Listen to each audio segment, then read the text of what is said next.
up, guys? My name is Rob, and this is Rob on the Run podcast, a running podcast for all healthy lifestyles. And today we have Carolyn. Carolyn, how are you doing today? I'm good. How are you? I am doing great, great, great. So, as you know, before we started the recording, you are episode 10. Yeah. So we finally hit episode 10. I'm excited to have you. I couldn't have thought of anyone else that I would like to have. We've been friends for quite a while. We've been coached by two running coaches already. I don't know if we have the same coach because I know that Run for PRs have a couple coaches, right? If I'm not mistaken. Yeah, there's like maybe 11 or 12 different coaches. And I know that they put you with certain coaches based on your needs and based on their, athlete caseloads. So Yeah. But we are within the same, I guess, group of coaches. I'm with Run for PRs. You are as well. As a matter of fact, I found out about them through you. I reached out and I wanted to try something different, and definitely I think I found a really good coach. His name is Justin. So shout out to Justin over there. I don't know if he watches these things, but definitely it's crazy. We've had our previous coach was the same as well. So we've known each other for quite a while, and I've followed you quite a while as well. Now you're married. I think the last time you were in this podcast, you were about to get married, if I'm not mistaken. Or not this podcast. I'm sorry, the previous podcast I used to do. And how's that going? How's married life compared to, I guess, being engaged and having a boyfriend and now having to say everyone, this is my husband? I always tell people married life rocks. And, we went through 2 rounds of premarital counseling. It's just how it worked. Okay. We found one and he happened to be Catholic. So we did Catholic counseling. And then the church we got married at, we had to do counseling there. So we got Methodist counseling. So, oh, wow. But it's been a pretty smooth transition. And I think it's because, we're waiting to have children. We're getting traveling out of the way. So this first year of marriage has just been so busy. It's been fun. It's been, traveling to different races. And so it's definitely been a quick year. That's awesome. And you have a keeper when he's okay to go traveling for races. That's got to be a plus, Yeah, and it's actually really funny. So my husband wanted to go to New York City. He had been talking about it, and I got into the New York City half back in March is when I ran it. And I called him and I said, hey, you're never going to believe this. And I said, I got into the New York City half. You interested in going to New York City? And he goes, yup. Oh, wow. Yeah. That's when you have a keeper, because I have the same issue. My fiance, I got to make sure I say fiance because I've caught myself like my girlfriend, and she looks, who's your girlfriend? So yeah, it's such a transition. I swear to God, I don't do it with the malintention, but you're so used to calling boyfriend or girlfriend, and then now that we've been engaged for almost 2 years, which is crazy, I still sometimes slip and say, oh, my girlfriend, so I got to make sure my fiance is a runner as well, because I think your husband's not a runner, right? No, I did not want to marry a runner. There's only one runner in this relationship, and it ain't you. Well, in my case, she is a runner because she got me into it.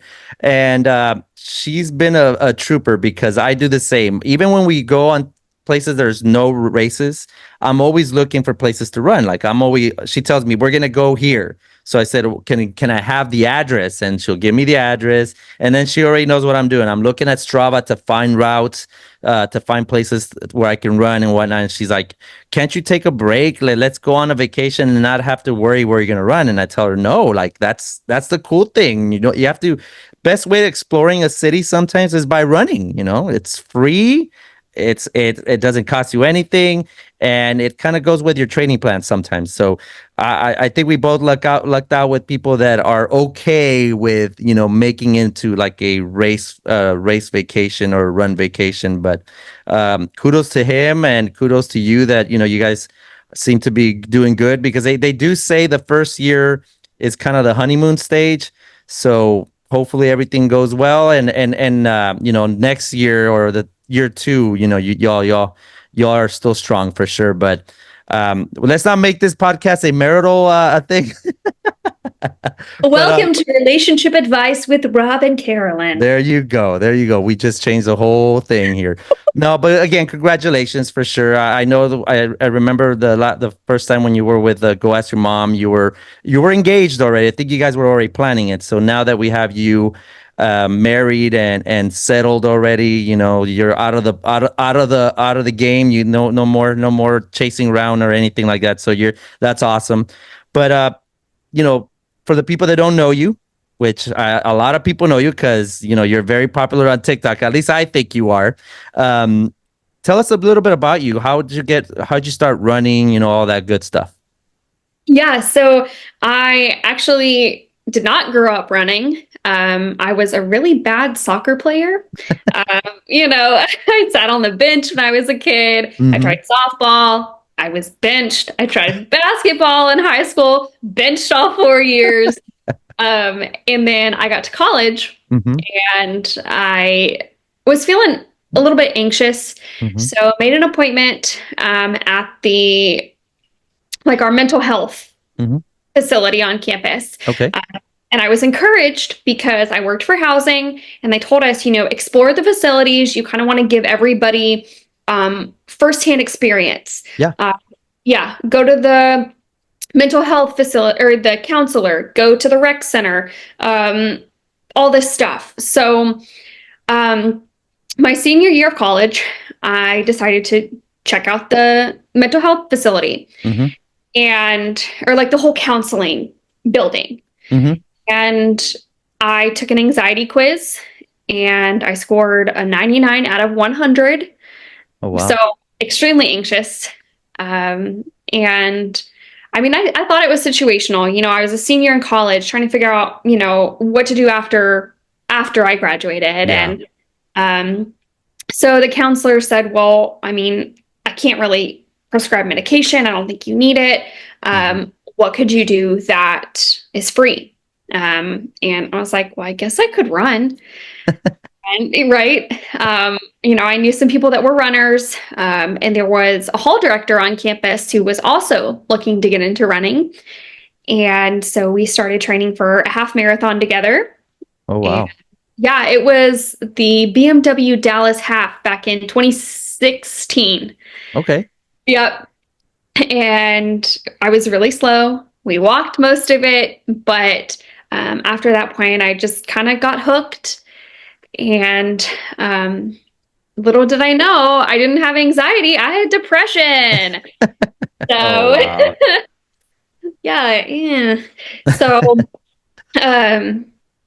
but it really kickstarted my mental health journey. Mm-hmm. And then it really helped me get into something that I wouldn't say I'm awesome at running, but it definitely is a passion. And it's something that I really find joy, community, peace in. Mm-hmm.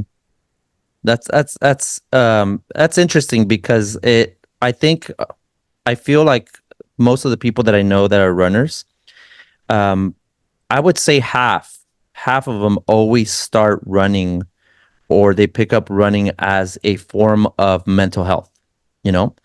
I'm one of them. When the pandemic hit, before the pandemic hit, I was going to my job that had a gym, and I would work out more into the lifting side.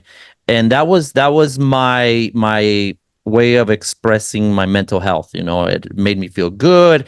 I felt great physically. And then, of course, the pandemic hit in 2020, and then everything just went downhill, So I couldn't go to the gym because obviously all the gyms were closed, and the apartment that we were living in had a very, very bad gym. Like if there was any of the machines there that were working to begin with, that was a plus, and then there was a little treadmill there. And at that time I was like, no, I don't want to look like a hamster, and it just was not my thing. So I gained a lot of weight. I was working at home. I would never leave home. I felt like a prisoner. I literally felt like a prisoner because I would not leave my home. And that there was a point where, like, when we did try to go out, I didn't want to go out, because I was so used to living the hamster life, I guess you can call it, because you're just in your little shell or whatever.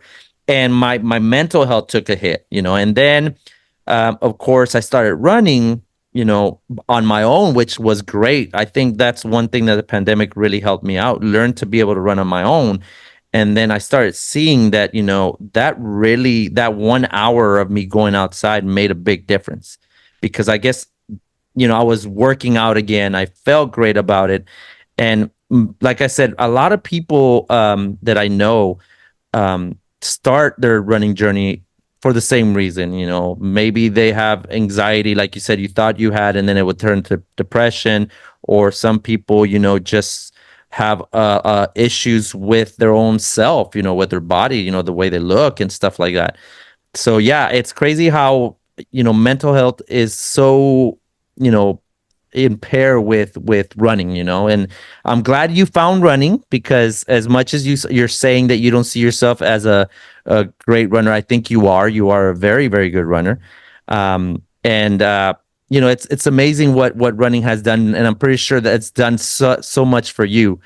um I can't believe you went from zero to a half marathon to begin with. I do not recommend that, first of all. And I mean, I had done fun 5Ks before this half, but Yeah. it wasn't running. Hmm. It would be color runs or, Yeah. you know, fun runs. Yeah. Yeah. Yeah. So I didn't really train for that first half, and it was a train wreck. Um, didn't train for my first marathon very much. Train wreck. But I mean, you learn as you go. Yeah. Yeah. Um, I was definitely a very baby, uninformed runner when I started. Mhm. And then you kind of get connected and you're like, oh, I need to be fueling. And oh, this shoe works, for me. And this is what I need. And so it's definitely been a learning process. It's crazy how you start, because I started the same way. I think I started with a 5K. I will tell you that. I started with a 5K once I met my fiance, or my girlfriend at that time. We did the Minute Maid 5K here in Houston, and that's how I started. But I was the type of person that I would see people and they would run fast, and I said, well, in my training runs, I got to run fast. That's all I got to do all the time. Every time I go out there, I got to run fast, because the faster I run, the faster I'll get, kind of mentality, right? But then once you start getting into running and you start learning about it, and it becomes, I don't know about you, but to me, running has become a big obsession. But that really has helped me learn, what are the right techniques, what to use, the shoe, exactly, the shoe that you should wear for a specific run. Even now I've learned that, even when you go to do track, you what type of shoe you wear for that. If it's not spiked shoes, or the traditional ones that you should wear, I guess, but what regular running shoe you should wear. And it becomes an obsession. Trust me, to me it's an obsession, but it's also been so great for me. And it's crazy now that I think about it, and I'm pretty sure you do too. um, I ran my half marathon not thinking that I would ever run a full marathon. And now I'm going for my sixth marathon in September, which, it's crazy how running, gets to you, right?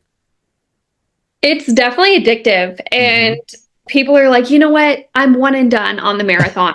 And then their friend signs up and they're like, well, I mean, I guess I'll train with you, or I can't be left out. And then we all just start signing up for stuff. And Oh yeah, yeah, yeah. oh, It's crazy. It's crazy. But you know, one thing about going back a little bit to the mental health and running, um, you doing your social media helped you out with your mental health, being able to find a medium to express yourself? How has that really helped you out? Yeah. So I think once I officially accepted that had depression, first of Mhm. all, nobody in my life was surprised when I was like, hey, I got diagnosed. My mom was like, we know. We've always known. And I'm like, really? So, Oh my God. right. And, I realized that when I started running, Hmm. people didn't talk about mental health. It was, you know, oh, it's qualifying for Boston or getting faster and stuff. It wasn't, oh, I'm running because I'm feeling depressed and I'm Hmm. feeling anxious and, all of these mental health disorders and stuff that exist now. Hmm. And now it's so widely talked about, and the acceptance is awesome. Yeah. And I feel like, I mean, running, I always say this, running is not a substitute for therapy. It's a complement to therapy. Yeah. Um, but I mean, just being able to, talk about it and have somebody go, oh, I feel that way too. Or, I have cloudy days or bad days. And, Hmm. here's how I deal with that. And I just feel like the more people you have in your corner, the better the bad days are. Yeah. And I mean, we can talk about running, we can find joy in that. And I think adding that mental health aspect to it just kind of makes running a lot deeper. Yeah. Yeah. No, and you're right. You're right. Not maybe what 5, 10 years ago, even as a male, it's such a stigma to talk about, your mental health. And I'm a Hispanic, so it's even harder. When I told my mom about me going to therapy, she's like, "Well, if you already know what you got, then just fix it."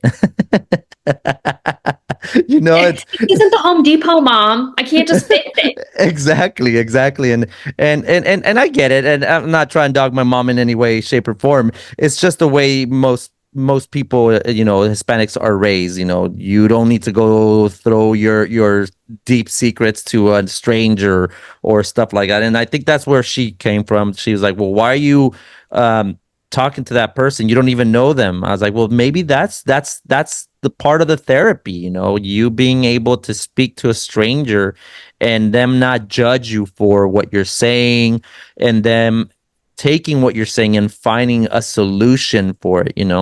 I wish I could take a pill or something and be like, oh, I'm cured. I don't have any mental issues. That'd be great, man. If someone can invent that, please hit me up. But it's not as easy. So yeah, and I agree with you that running should not be the solution, but it definitely something that complements within the your therapy or whichever way you're dealing with it. But yeah, for me again, running has become such a big thing for me on the mental side, on the healthy side. Like I mentioned to you, when I started running, or when I stopped doing exercise, I was at my heaviest and I felt very, very bad. And now I'm still not where I want to be. I don't think I'll ever get there, just because I feel like once you get to that point, then there's nothing else to do. So I still want to continue, but I definitely feel 100% better than what I was 5, 10 years ago. Hell, 5 years ago, I couldn't even run from one block to the other. So that shows to me where I'm at when it comes to that. But again, going back to your social media, I love what you put on. I really do. It's amazing. Where do you get your creativity? Like, how do you come up with these cool little videos of you talking to us? I feel like you're talking to me when I see it, and that's so awesome. I love your videos. I love what you do. Tell us, how does Carolyn come up with these amazing ideas to make these videos? Okay. So, I mean, I grew up with the absolute best parents. They let me be a weirdo, and I went to private school growing up, Okay. and I felt like I was a little reserved. I felt like shoot, everybody's judging me. I had a class of like 30 something kids and everybody was really nice, but I felt like I was kind of in this bubble. Mm-hmm. Um, and then when I got to college, I was like, okay, well, I can be me. Mm-hmm. And I did a little bit of theater in high school, so I kind of got that as an outlet. But I feel like college opened up a whole new world for me. Mm-hmm. Like I could join all these clubs and I could hang out with, anybody and I could be myself and I could be liked. Um, so I really started to find myself and from this reserved girl in middle school and high school, my brother told me one day, he goes, it's almost like you were a butterfly. And, college helped you kind of spread your wings. Yeah. And I've always really loved social media. Mm-hmm. I've never been one of those people that was like, oh, let me create fake stuff. Like if I'm having a bad day, oh, I have to be this, happy sunshine person. And I think it just started from there. Mm-hmm. I just started, what would I want to see? How am I feeling? How can I express my weirdness and be me? And the more I did it, the more people could relate. Yeah. And, we're all a bunch of weirdos, honestly. And it's like, who am I? I mean, I haven't judged anybody on social media because I'm like, you got a cool personality. I like that part of your life. Like Yeah. we can be besties. And it's just, I feel like I've been so encouraged by Mm-hmm. the running community and my family. And it's really helped me discover who I am and, help me blossom and, come up with all these ideas. And, everybody is different. Everybody is different videos. Mm-hmm. So if I see somebody with the same idea that I have, I'll pivot. I'll go to a different direction. I'll use a different sound. I'll put my take on it. Mm-hmm. And I think that that's helped with a lot of new ideas that pop up. So I've really, really enjoyed social media. And it's really, really helped me kind of grow into Yeah. like truly who I am. Yeah. Yeah. And out of the, Instagram and TikTok, which one's your favorite? Ooh, okay. TikTok, only because my family and a lot of friends that I went to high school that I thought would judge me, they're Uh-huh. not on TikTok. If they found me, it's been nothing but love. So I don't know. I feel like Instagram I treat more professionally, and Mm-hmm. TikTok I can be me. Yeah. Yeah. Yeah. No, I hear you. TikTok, it took me a while to, join TikTok. I think it helped when I was at the Go Ask Your Mom podcast, because when you're in a podcast and you definitely want to be in every type of social media that's, to promote your stuff and whatnot. So once I decided to do Go Ask Your Mom, I did TikTok, and then I finally got my own personal one. And then it made it, at least for me, it made me remember why I love making videos. And when I was younger, I was going to college for like digital media, web design, you know, film and stuff like that. And of course, life hit me hard. Well, not hit me hard. Life changing decisions that I had to make, and I did not finish school, but that little part of me never went away. The filming, the editing. I love doing stuff like that. And when I got TikTok, you hear a lot of negative things about it, of course. Why are you on TikTok? It's not a great platform. And I take it more exactly for what it is, me be able to put my stuff. And if someone likes it, great. If someone doesn't, it's okay. But definitely TikTok is one of my favorites now. Before Instagram was, but I'm kind of the same way as you. It's more for me on the professional side. I still post like my runs and stuff like that. Again, the reason why I do it is just because I want to motivate somebody, right? On Instagram. But TikTok is more like fun. It's like my fun time, you know. I get to see weird people as well, like you said, some weird things. Like I'm following this one dude that you literally tell him is you're like tell him a subject and he starts rapping it and he's so good. You know, that's the stuff that I love seeing, you know, and I've been, you know, slowly but surely getting a little bit more better on my videos. But yeah, TikTok is awesome. I love it. I hope they don't shut it down because I heard they might shut it down.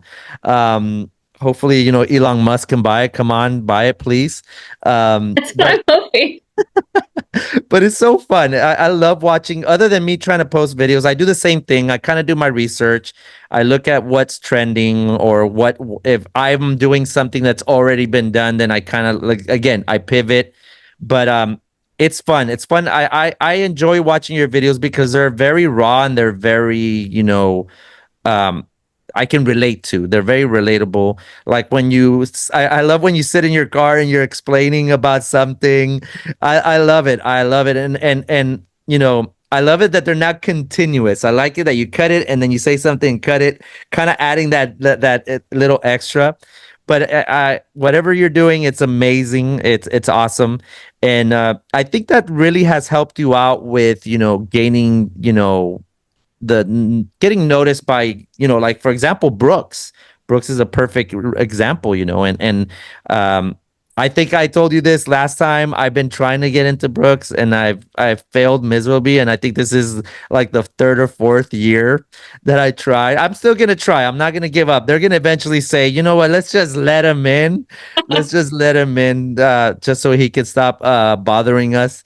But I mean that's when you know you're doing good in social media. You know when big brands like Brooks see something in you and they love your content. I'm pretty sure. And what this is what your third or fourth year? How many years have you been with Brooks? I've been there 3 years now. Oh, nice, nice, nice. Now they're called. What are they called? Because they're not. What was it called before the? So it was the Run Happy team Yes, there before, you go.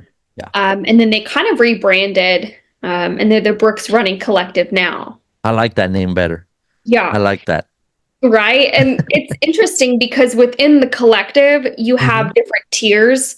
Okay. So yeah, so we have the fashion tier. So they get to sport all the cool, new apparel Brooks gets. Hmm. And they're typically are also our weightlifters as well. Oh wow. I think yeah. So there's fashion, fitness, running, Hmm. and then alumni. So we all fit into one category. We all get different gear drops. And our purpose is, I mean, yes, it's to promote Brooks, but it's definitely in different ways. Yeah, yeah. I can see now why they call it collective because you're taking different parts of the fitness world per se and kind of collecting being one collective person you know or whatnot.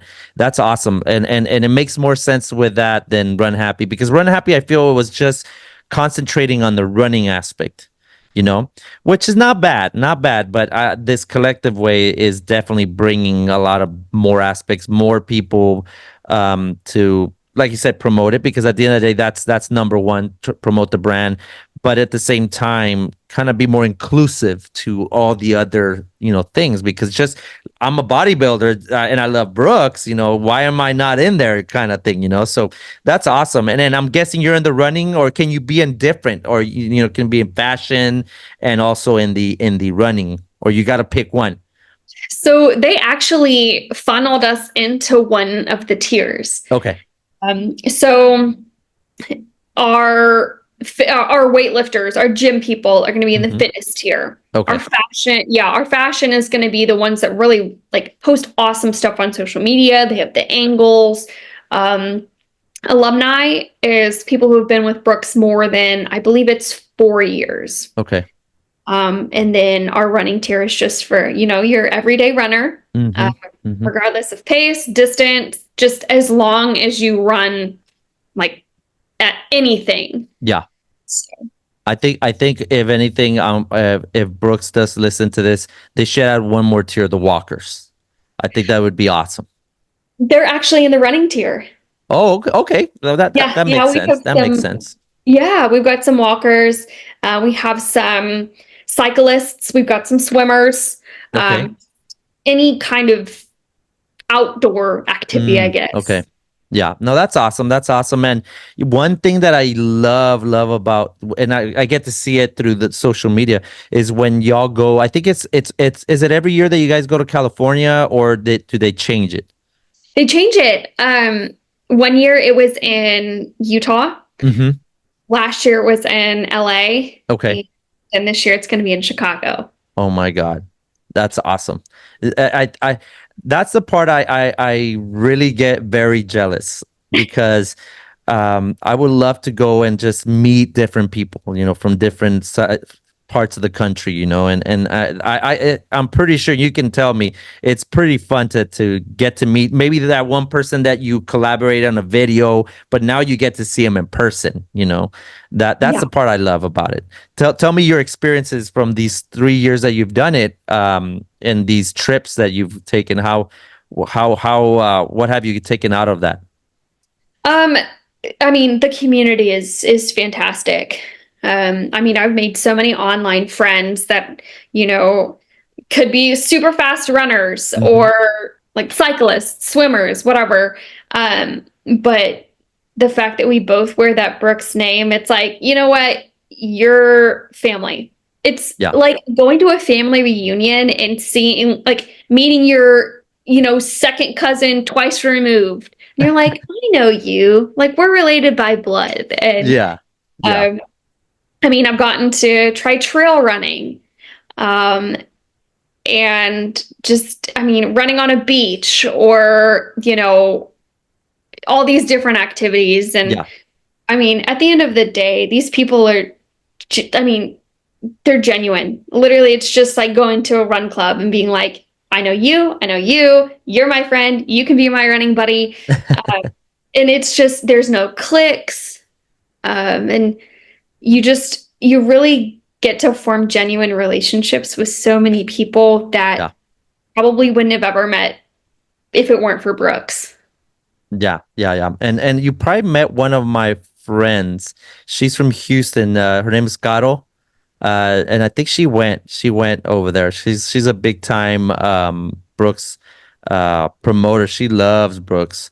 And she's from here from Houston. I met her at a running club called the Freaks. Freaks come out at night run.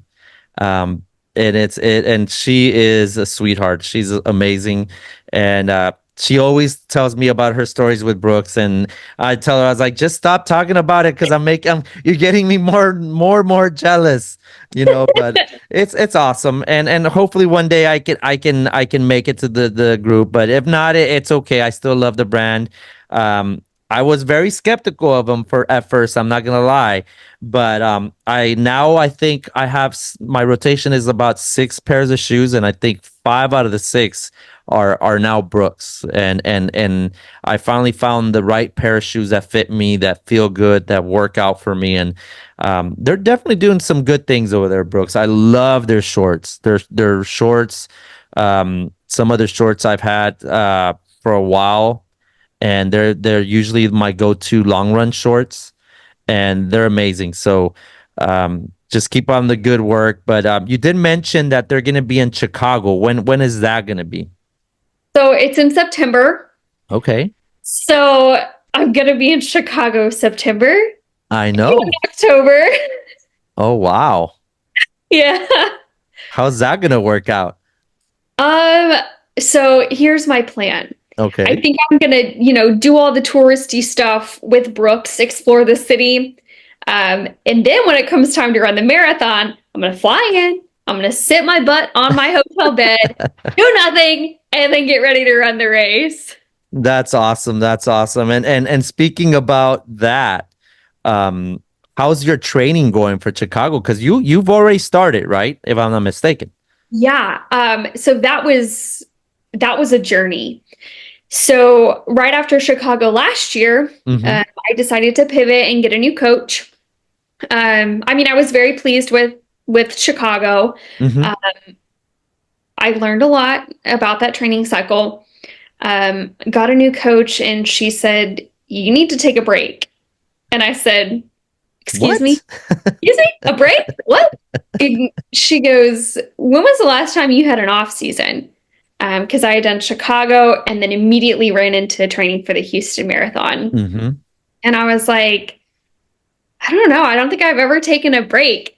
And she goes, "All right." She goes, I took 3 months off of training Mm-hmm. and started to slowly build back. And it's kind of been a night and day difference. I feel like for Chicago and Houston last year, it was like, shoot, I have another run. I'll just run on the treadmill. Mm-hmm. And after that break, I slowly built back. I have a love for running. Um, this is going to sound kind of crazy, but I enjoy waking up at 5 o'clock in the morning to run now, right? And I used to hate it. Yeah. I'm running outdoors more. I'm finding that it's fun to explore. I'm showing up for those early runs, and I'm meeting people Mm-hmm. for those runs. And it's been amazing for my mental health, and kind of reignited my love for running. Yeah. Uh, and I mean, I'm sure like switching from a different coach, it's like, shoot, how is this person going to work with my schedule? How are they going to Yeah. get to know me? And it's like, I mean, you got to let the professionals do their job. You've got to put this, it's not blind trust, but, giving a training cycle and a big goal to a new person Yeah. and being like, okay, help me. It's it kind of makes you nervous, but it's worked out really well. Yeah. No, I hear you. I felt the same way right after my last marathon training with my previous coach. I still stayed with him for a little bit. I think I had been talking to you about how you felt about your training, and I think you had already gone with Run for PRs, and I just felt that I did not like running, which is not normal for me. I love running. Like you said, it's my me time, and it came to a point where I did not enjoy it. It felt like a chore. When just like, I mean, I'm sorry, but when you have to wake up to go to work, you're like, oh, I gotta wake up. It felt like that. It felt like I was working on something that should be fun. And when I got Justin, which is my coach from Run for PRs, first thing he told me, let's look at a schedule that works for you. I will definitely want you to incorporate other things like strength training. And when I saw the first time I saw my schedule for the week and I saw strength, I'm like, whoa, that's I've never done that. Incorporating and it's such a game changer, and I'm sure you agree because I noticed that you're going to this AI gym, or I forgot what it's called. And it's amazing. It's amazing how great you feel. And like you said, I'm the same way. I wake up at 4:30, get ready, and when I'm outside I feel happy about it. I feel like I've found my love for it again, and trust me, when I felt the same way when on my off peak, like my off season, my coach said, okay, you're not training for anything, which one's your next race? I was like, Berlin. And he said, so you have nothing? I was like, yeah, maybe a 5K here and there, maybe a 10K that comes up, but really I'm concentrating on Berlin. And when I saw like these small runs, these small workouts on my off season, I guess I never knew about that. And it's funny that you're mentioning that how your coach told you, hey, you taken some time off. That's how I felt after running New York. I had run Chicago, New York, and then New York again, 3 years straight, you know? And for 3 years running in the summer, it took a toll on me. It really took a toll. And when I saw these small runs, I think the biggest run I was doing was maybe 6 miles on a Saturday. And it felt refreshing. It felt like, my coach is listening to my body and letting me learn to listen to my body, So I think we have a lot in common because, I think we were burned out of the just train all year. Yeah, Eh, that was the thing. And it was nothing against our former coach. Yeah, of It's course. just, I think I needed a new outlook. Mm-hmm. Um, and I needed personalized coaching. Mm-hmm. Because I know his plan works for a lot of athletes, and I love that, Mm-hmm. but it wasn't what worked for me. Mm-hmm. I mean, I was making progress and stuff, but I think I just needed a lot more attention and focus. Mm-hmm. Um, and it's interesting because I'll email my coach and I'll ask a question that I didn't ask my former coach, but I had always wanted to know. And Mm-hmm. she'll respond with a long email. I'll get graphs. I'll have podcast episodes to listen to, Yeah. explaining, and I'm like, holy cow! Yeah. Just, Yeah. I mean, I'm very happy with this.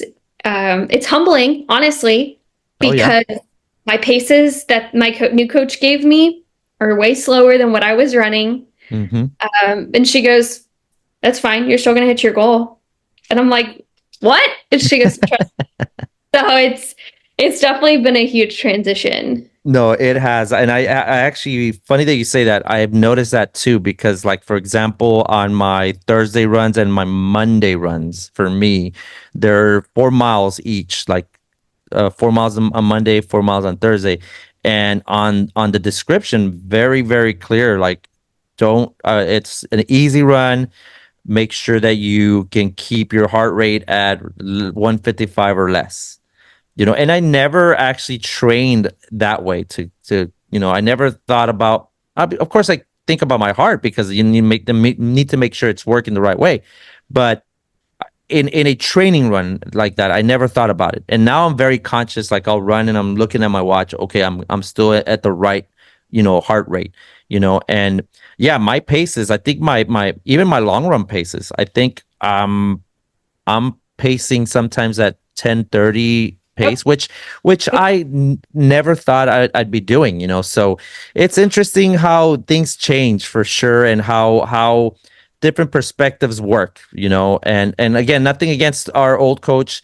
It works. It works for a lot of people, and that's why he's been successful. But I think for me, it's this style of training is paying off, and I love it. I love my coach. I love the attention to detail he has. For example, I kind of went maybe a week where I did not do my long runs because I was too tired, and then I had come back from Mexico City. My fault. That's 100% my fault. Bad planning on that. And he emailed me. He's like, "I noticed you haven't done your long runs. Let's start you back down a little bit on your mileage, so we can get you back to where you were supposed to." But the funny thing he told me, kind of like passive aggressive. I kind of looked like the way he wrote it, completely passive aggressive. We need to make sure we do those workouts. So it was awesome. It was awesome, and that made me realize he notices what I'm doing. You know what I mean? He notices what he is paying attention to what I'm doing, which is great. He's calling me out, but he's also knowing that, hey, you're human, you went on vacation. Let's get you back on track. So I'm trying to find my coaches also. I mean, she means well, but she's also passive aggressive. I did an interval workout too fast, Uh-huh. and I did it multiple times. And I'm trying to find what she said. She goes, "I'm giving you paces that are appropriate for your pace range. Please stay in those zones."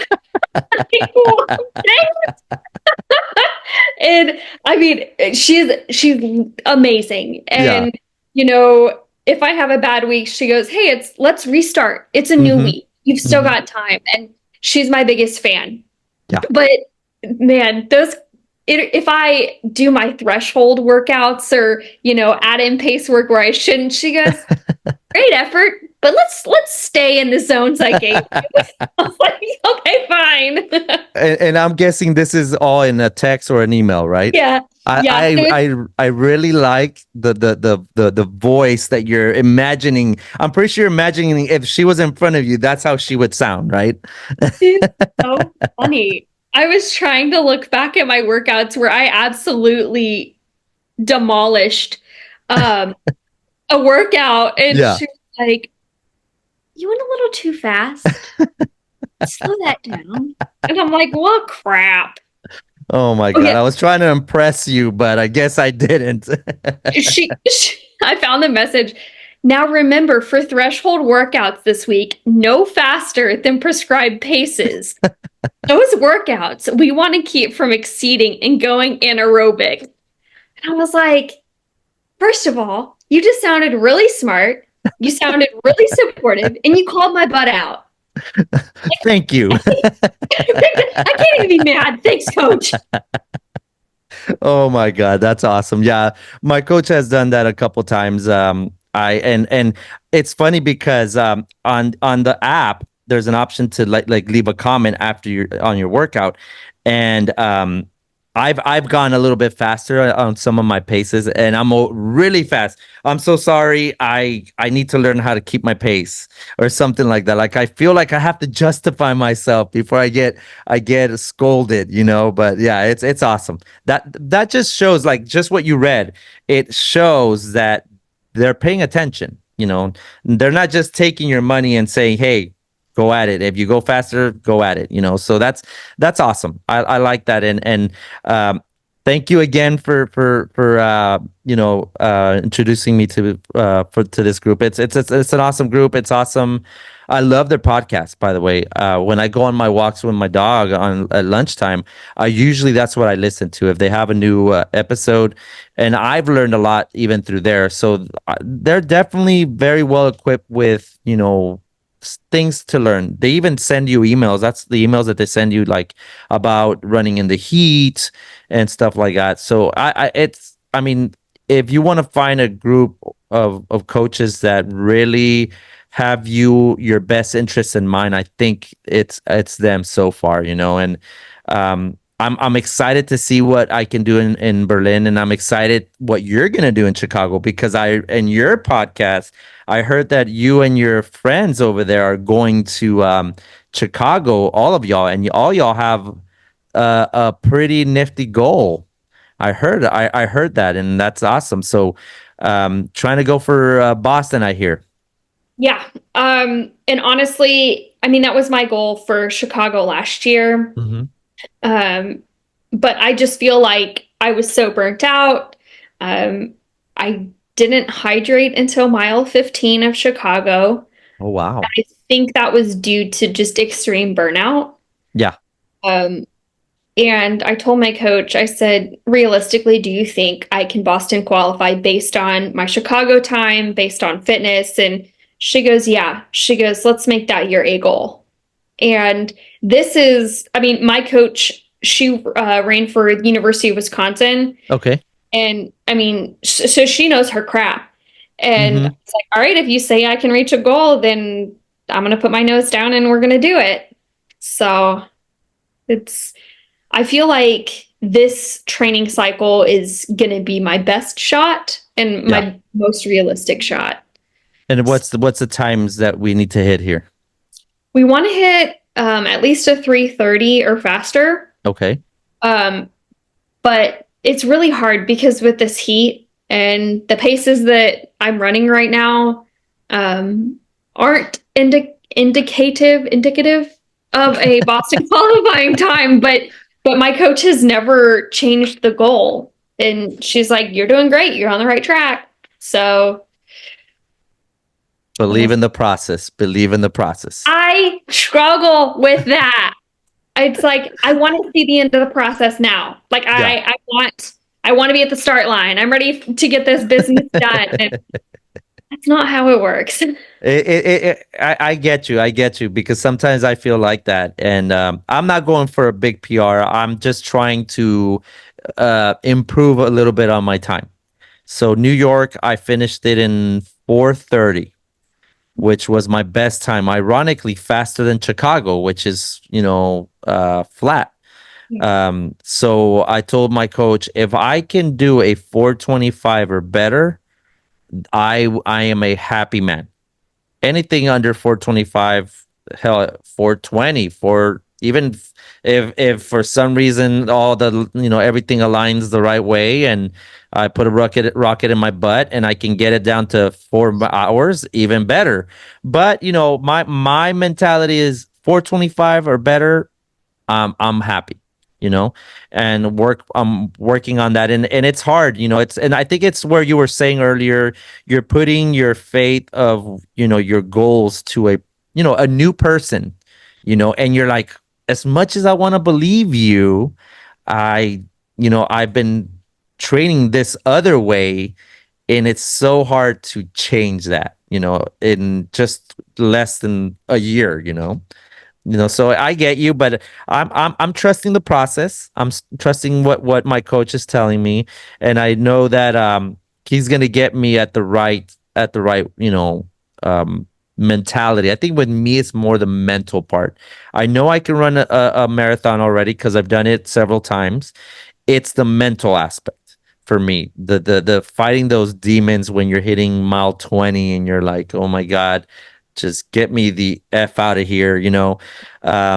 But I'm sure, like, slowly trusting the process, and it's hard. It's very, very hard, but I hope you do, and I hope you hit even better times, and I hope to celebrate your Boston qualify, and I think weather wise, I know it's hot here, but when you get over there, you'll be ready. You'll be ready for it, even if it gets a little warmer than usual, because it could happen. It happened to me, but training. I think training in Texas has its benefits, man. It really does, because I feel like if you train here, you can run anywhere, anywhere, no matter where. Maybe Alaska might not be a good place, but you know what I mean. In most of the places, the weather should be not as a hellhole that we have here in Texas, so it's crazy. But talking about your podcast and you guys,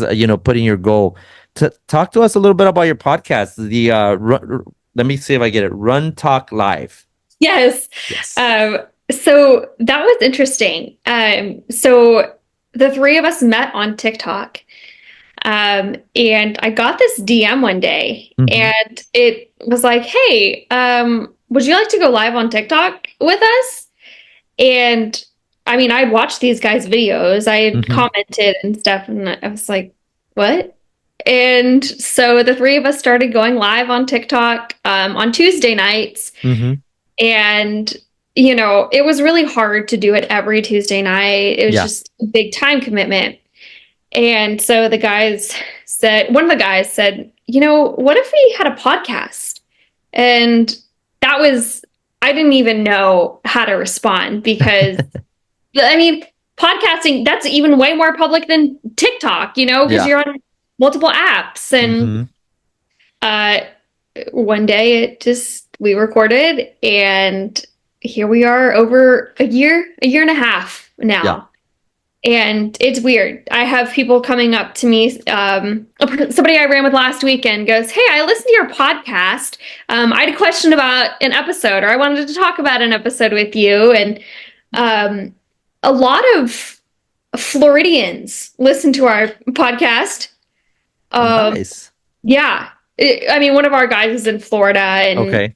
Yeah. So big audience there. We have an audience in Texas, and then one of the other guys is in Indiana. Okay. So we're all over. Yeah, I think I saw one of the episodes where I think you all were talking about going and doing one race in Indiana. Yeah, the Carmel Marathon. Yeah. And that was wild, because I've always wanted to pick the brain of a race director. And, he was so awesome. Mhm. Answered all of our questions. And yeah, now I want to do the Carmel Marathon. And, I have such a bigger appreciation for races now. I definitely, one thing that I love about the podcast, the way it starts, y'all's intro is very catchy. It kind of reminds me, and you can correct me if I'm wrong, but it kind of reminds me of the real world. The way everybody talks and says something, and then at the end, all of y'all kind of go Yep. together. I So love it. I love it. our intro, we had somebody volunteered to make that. And he is in Los Angeles, like Okay. Hollywood. He makes commercials and videos for celebrities. Nice. Yeah, like big time. And he was like, I mean, I'll help you, I'll do it. And so we got a really big discount from him. He created an awesome video and then went about his way. And so it's a huge family effort now for the Yeah. podcast. No, I like it. Y'all have definitely good chemistry, and I love everything you guys talk about. It was very interesting when I saw it, and y'all should continue doing it. And kudos for you for doing something that you felt like you probably it wasn't your niche, I guess, but you do great. You do great, and the guys are amazing. I hope they also hit their times over there, and maybe y'all can do like kind of like a Boston qualifiers little episode, and that'd be awesome. That'd be awesome. But yeah, it's cool to see that, and it's cool that you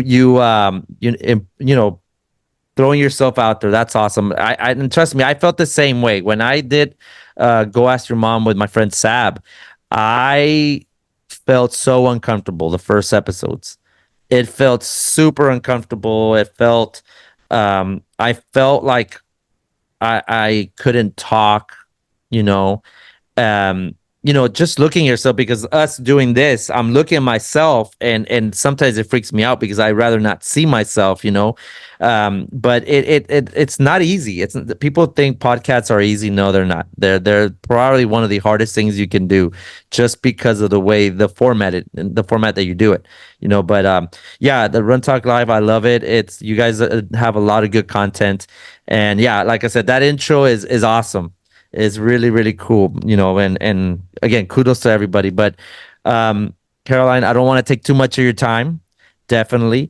As you will know, we have a tradition here where our previous guest, which was episode 9, had a question for you. Okay.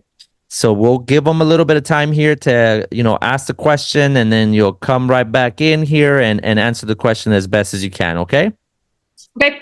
Awesome.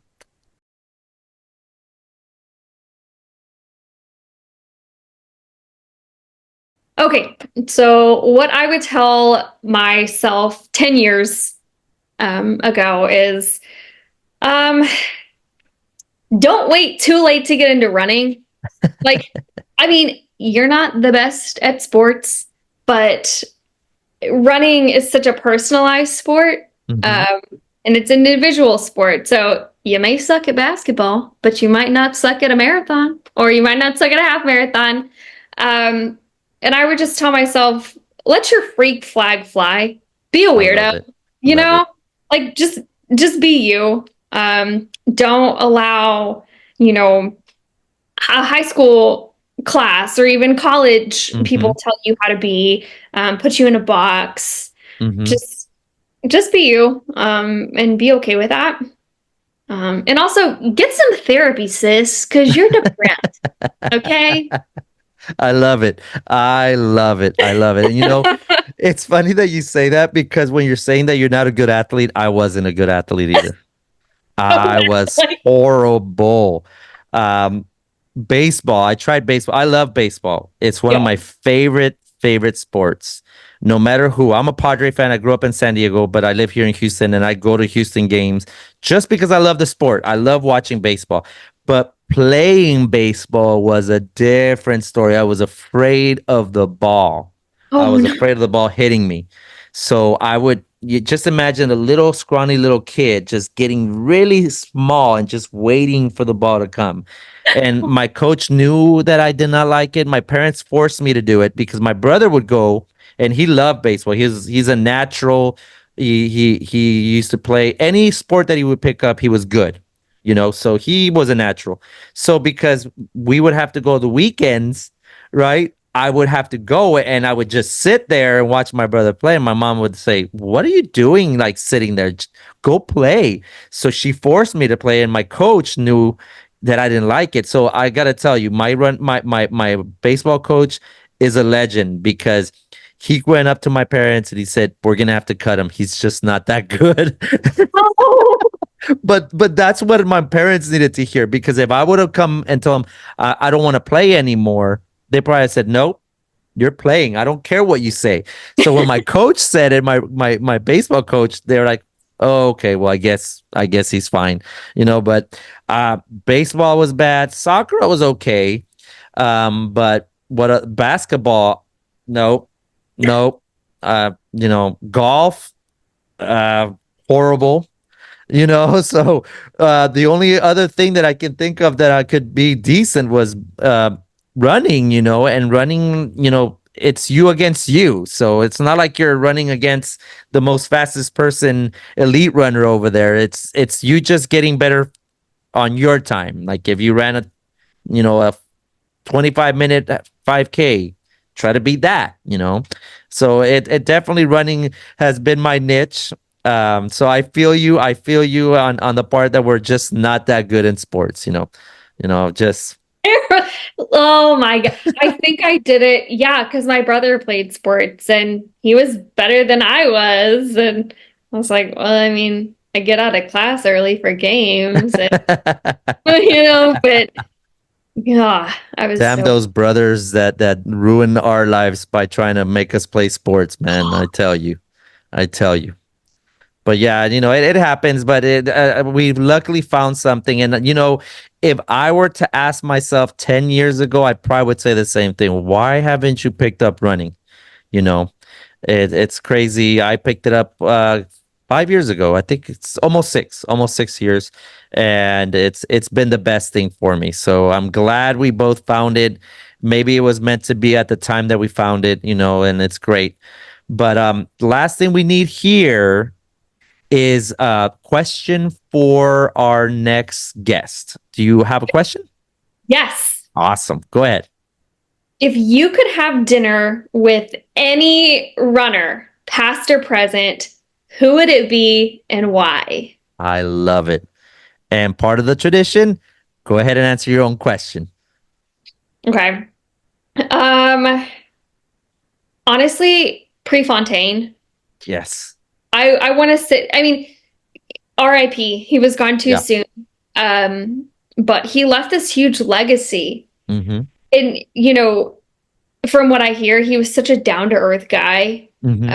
Nice to everybody at his college. Just didn't think of himself as this rock star. Didn't brag. Just Yeah. showed up, threw down amazing times, and then went home to party. I would want to sit down with him. I would want to know, what's your mantra? What makes you tick? What give me the details, buddy. Like, Yeah. Yeah. No, that's an awesome one. I love Prefontaine. Even when I was younger, I remember watching the movies that they made of him. And even as a non-runner, I was in total like awe of what type of person he was. But I did read, I don't know if it was an article or it was a book somewhere, that he was very humble as a person, but when he was in the track, he it was was a cocky guy. Yeah, yeah, yeah. But that's yeah, awesome. That you got to be like that. You can't just let people step on you. So yeah. no. And if It, you go in there with the confidence of a bull, you're Mhm. gonna perform like that. And maybe Like, you scare a couple people. You never know. there you go. Yep. But that gets rid of the nerves, man. Yeah. And we all need a little trash talk, on the track Oh or yeah, before yeah. the race. Just It's a good motivator, it's a good yeah, motivator. I have a friend of mine here locally that he's always telling me, um he sends me screenshots of his 5Ks, like, look, beat that. I'm like, okay, okay. And then I tell him, well, why don't we just run a 5K race? Like, we both start at the same time and then we'll see our times. I was like, yeah, you're sending me a regular practice run. I never run those paces on a practice run. Let's go on a race, like a real race. You train your way, I'll train my way and see what happens. And he's like, I don't pay for races. I'm like, oh, I'm sorry. oh, okay, all right, Sorry. buddy. Well, Sorry, but it's all fun and games. yeah, He just, gives me a hard time. yeah. But it's awesome. I think if I had to have dinner, it probably be with um Prefontaine is a good one, but Usain Bolt. I want to Oh, I want to pick his brain. I want to know how how did he get so damn fast, you you know, know? there's this quote from him, and I see it everywhere, and it's like most people quit. I mean, I trained my whole life to run 10 seconds. Mhm. Most people quit before they can even get there, or like Yeah. before, and it's basically, I mean, yeah, he put in all this work for 100 meters, but Yeah. he gave it 100%, and he's arguably one of the best track athletes ever. I don't know if you've seen this. I actually, I think I saw it on ESPN, or Fox Sports. I don't remember which one it was, but they were talking about him, and they were saying that the world has over like 5 billion people or something like that, and out of the 5 billion people, nobody can run faster than him. I believe it. That is a crazy stat to know that, usually you'll find somebody that's faster, because there has to be someone. There's always going to be someone better than you. At least that's the saying, there's always someone better. Yeah. And you think about that, like, he's so damn fast that he can probably, if you put everybody in the world in one line, which would be crazy to see that, and Yeah. then have them race him and he would still win. It's crazy, But I just would like to pick his brain. I want to know what made him, motivate him to do that, because he does come from very humble beginnings. So Yeah. I want to know what made him be the man that he is. Like, when did he realize he was that fast? When did he realize that this was gonna be his legacy? Like, it's crazy. But yeah, and a couple other people. I have there's a person in Mexico. Her name is Guevara. She was our the best track runner in Mexico history. She actually qualified for the Olympics. She's the first one to qualify for the Olympics for Mexico, and she's a big inspiration for us in Mexico. So yeah, I definitely I would like to have like a round table, Prefontaine and all these people, man. It'd be awesome. But I gotta admit it, yours was really good. Um, I think sitting with Prefontaine, just to sit with him just for like 5 minutes, just to, hey, how are you doing, man? That Yeah. would be awesome. That would be awesome. But yeah, Carolyn, it's awesome to have you. I do want to give you a little bit of time. Tell us about your next race. We know you're doing Chicago. Is there anything else you're going to be doing, or that's basically to shut it down after that? So I'm doing a half marathon in California wine country in August. Okay. And then I have Chicago in October. And Okay. then I'm doing the Indianapolis Monumental Half in November. Nice. Nice. So you're going to reunite with your podcast friends also over there. That's the goal. That's awesome. That's Yeah. awesome. Well, I really do hope you hit those goals, and I hope you hit your BQ time. And if you don't, it's okay. It's okay. It happens. But I have a good feeling you're going to get close to it, or definitely hit it. But even if you don't, hopefully you get a nice little PR, and we'll definitely catch up to you after that and see how you're doing. And for those that don't know you or don't know how to find you, go ahead and give us your socials. Where can we find you? Okay. So I'm on Instagram at Carolyn and Levinway. And then you can find me on TikTok at Carolyn McDuff. Awesome, awesome. And I appreciate again, Carolyn. I appreciate your time and man, just kick some butt. Continue run this amazing heat that we have and stay healthy and don't get injured, okay? Please. You too. You too. We got to look out for each other. Yes, yes. And I'll keep an eye on you and I'll send you some motivational things over there to keep you motivated and please whatever you do when you go to Chicago, eat a lot of Chicago deep dish pizza for me, please, because that is an amazing pizza. But yeah, have a good one, Carolyn. Thank you very much, and we'll see you soon. All right. Thanks for having me. Yeah, bye bye.